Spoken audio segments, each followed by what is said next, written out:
सड़क की मांग को लेकर ग्रामीणों ने किया वोट बहिष्कार। हाइलाकांदी 3 मई हाइलाकांदी जिले के गेंदाछड़ा गांव में ग्रामीणों ने पंचायत चुनाव का बहिष्कार किया। 2 मतदान केंद्रों पर एक भी वोट नहीं पड़ा। ग्रामीणों का आरोप है कि आज तक गांव में सड़क, पानी, स्कूल जैसी बुनियादी सुविधाएं नहीं मिली।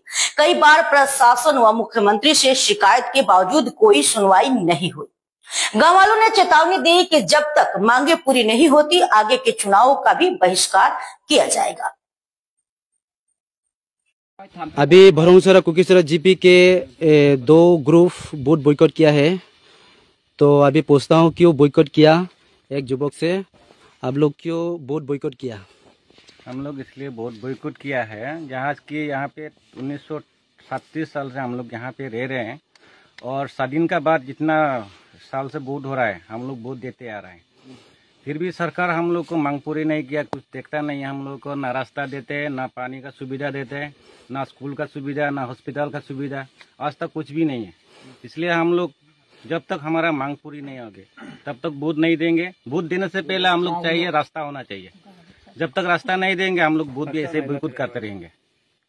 वोट माने आमी यात 1937 सনৰ পৰা यात माने आमार दादू हिहते आसिल। इतियाले माने इतिया 2025 হৈ গল। इतियाले माने सरकारी सुविधा एको নাই। आमार रास्ता मेन प्रॉब्लम हलो रास्ता लागे। तार पिছত आमार यात कोनो माने हेल्प सेंटर নাই।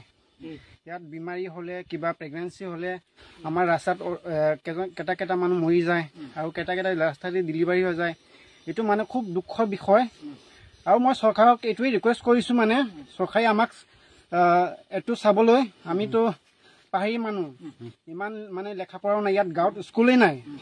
এতিয়া চৰকাৰী চাউল ল'বলৈ লাগিলে সিগনেচাৰ দেব লাগে।